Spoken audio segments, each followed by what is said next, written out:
untuk turut berjuang.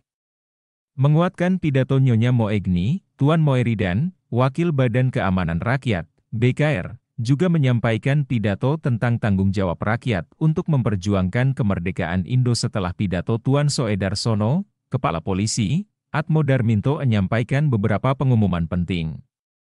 Rapat raksasa selanjutnya ditutup dengan ucapan terima kasih oleh Mo. Saleh, menyanyi lagu kebangsaan, dan pekik merdeka 3 kali, peringatan ulang bulan kemerdekaan Indonesia pertama dirayakan pula di Surakarta. Sama seperti di Yogyakarta, perayaan itu disebut sebagai rapat raksasa, dengan penyelenggaranya adalah KNI dan Angkatan Muda Indonesia, AMI.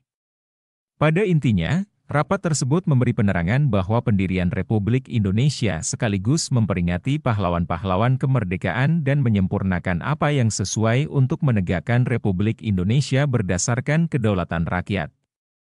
Upacara kemerdekaan diselenggarakan pula oleh Mangkunegara 8.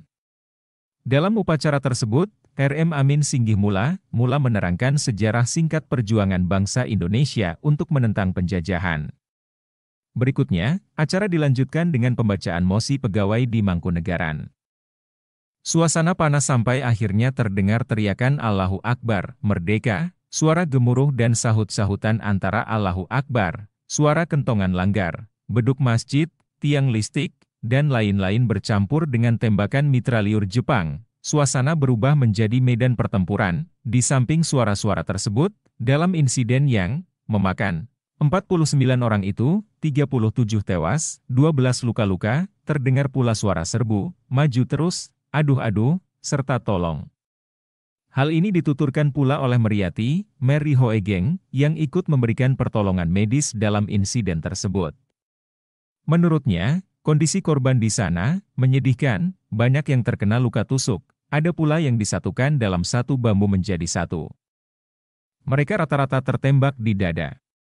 Tidak hanya itu, ia pun melihat ada suara memanggil di tengah-tengah mayat yang bergelimpangan, tiba-tiba salah satu mayat itu berkata, "Tolonglah saya." Kakinya telah ditembak dan telah terkapar sepanjang siang di bawah terik matahari. Ia berkata, "Saya sudah mati seandainya hujan tidak turun semalam." Di Karesidenan Pekalongan, kecuali Kabupaten Pekalongan, proklamasi kemerdekaan Indonesia menimbulkan berbagai aksi pemecatan Pangreh Praja yang dianggap koruptor dan tidak mencerminkan semangat nasionalis. Tidak hanya dipecat, pejabat-pejabat yang dianggap korupsi itu pun didombreng. Mengutip Anton E. Lukas, dombreng dapat diartikan sebagai pengusiran seorang majikan oleh para pelayanannya.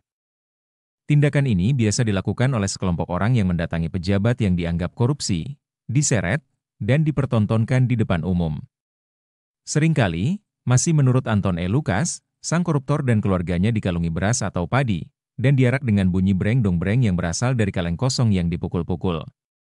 Peristiwa yang biasa dilakukan siang hari itu, selanjutnya dikenal dengan peristiwa 3 daerah. Beralih ke Magelang, Hari Ulang Bulan Kemerdekaan Republik Indonesia dirayakan tanggal 18 November 1945.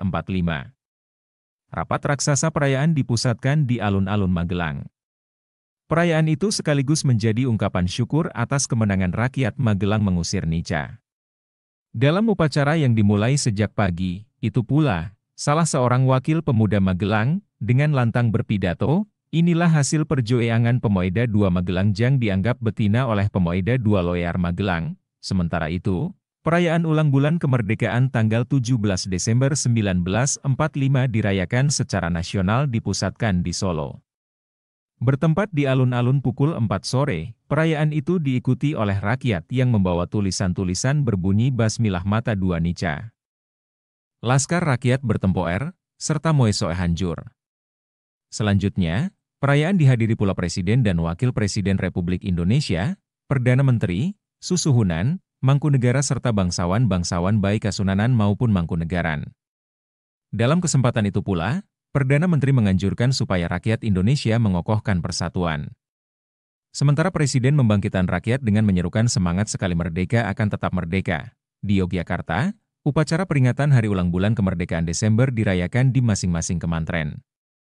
Berbagai sambutan dalam upacara bendera di Yogyakarta ditujukan untuk memberi penjelasan tentang arti kemerdekaan sekaligus menebalkan semangat perjuangan dalam membela dan menegakkan Republik Indonesia.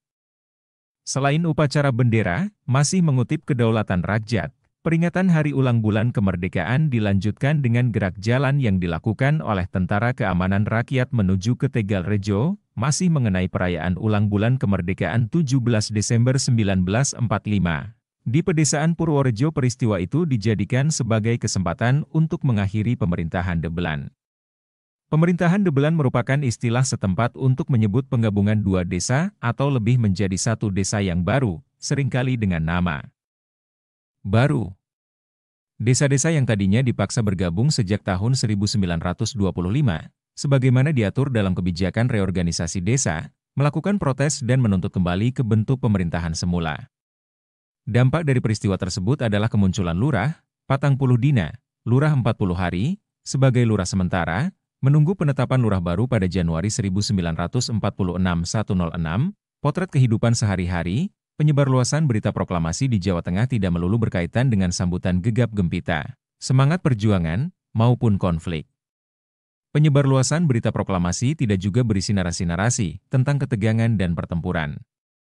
Tulisan di bawah ini mengulas berbagai sekrup keseharian masa itu. Hari Raya, Idul Fitri dalam suasana kemerdekaan pertama Indonesia dirayakan 22 hari setelah proklamasi atau tanggal 8 September 1945. Hari-hari menjelang Idul Fitri disibukkan dengan kegiatan membersihkan lingkungan sekitarnya. Di Wonosobo, misalnya, penduduk membersihkan masjid dan rumah masing-masing. Tidak hanya itu, mereka mengapur dinding dan pagar rumahnya serta pagar-pagar kampung. Terlepas kebiasaan rutin menjelang Hari Raya, ada kemungkinan pula bahwa hal itu menjadi bagian kegembiraan proklamasi kemerdekaan. Sementara itu, berdasarkan rekaman-rekaman film yang ditelitinya, Bambang Purwanto menjelaskan pula bahwa Hari Raya itu penuh dengan keceriaan. Penduduk di perkotaan berbondong-bondong pergi ke masjid serta menikmati kue dan ketupat. Dalam suasana itu pula, ada kemungkinan penduduk bersalam-salaman mengucapkan Selamat Idul Fitri sambil memekikkan kata merdeka. Baru. Desa-desa yang tadinya dipaksa bergabung sejak tahun 1925, sebagaimana diatur dalam kebijakan reorganisasi desa, melakukan protes dan menuntut kembali ke bentuk pemerintahan semula. Dampak dari peristiwa tersebut adalah kemunculan lurah, 40 dina, lurah 40 hari, sebagai lurah sementara, menunggu penetapan lurah baru pada Januari 1946 106, potret kehidupan sehari-hari, penyebarluasan berita proklamasi di Jawa Tengah tidak melulu berkaitan dengan sambutan gegap gempita, semangat perjuangan, maupun konflik. Penyebarluasan berita proklamasi tidak juga berisi narasi-narasi tentang ketegangan dan pertempuran. Tulisan di bawah ini mengulas berbagai sekrup keseharian masa itu. Hari Raya, Idul Fitri dalam suasana kemerdekaan pertama Indonesia dirayakan 22 hari setelah proklamasi atau tanggal 8 September 1945. Hari-hari menjelang Idul Fitri disibukkan dengan kegiatan membersihkan lingkungan sekitarnya. Di Wonosobo, misalnya, penduduk membersihkan masjid dan rumah masing-masing. Tidak hanya itu, mereka mengapur dinding dan pagar rumahnya serta pagar-pagar kampung. Terlepas kebiasaan rutin menjelang Hari Raya, ada kemungkinan pula bahwa hal itu menjadi bagian kegembiraan proklamasi kemerdekaan. Sementara itu, berdasarkan rekaman-rekaman film yang ditelitinya, Bambang Purwanto menjelaskan pula bahwa Hari Raya itu penuh dengan keceriaan. Penduduk di perkotaan berbondong-bondong pergi ke masjid serta menikmati kue dan ketupat. Dalam suasana itu pula, ada kemungkinan penduduk bersalam-salaman mengucapkan Selamat Idul Fitri sambil memekikkan kata merdeka. Masih terkait dengan perayaan Hari Idul Fitri pertama di era kemerdekaan, sebuah artikel menarik dapat disimak dalam rubrik Taman Putra Sinar Baru.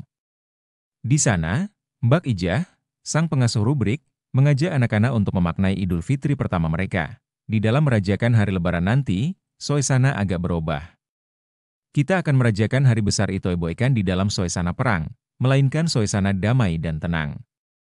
Lagi poela dalam suasana merdeka. Tetapi janganlah adik-adik sekalian meminta ini itoe karena peperangan sudah selesai. Hari Lebaran tahun ini kita rajakan dalam suasana JG tenang, sambil bersujud koer kepada Jang Maha Esa 108. Selain Idul Fitri, musim juga mempunyai Hari Raya Idul Adha. Di Yogyakarta, sholat Hari Raya Idul Adha diselenggarakan di lapangan Akademi Seni Rupa Indonesia, ASRI. Sholat yang dimulai pada pukul 7 dipimpin oleh Haji Wasoel Jafar.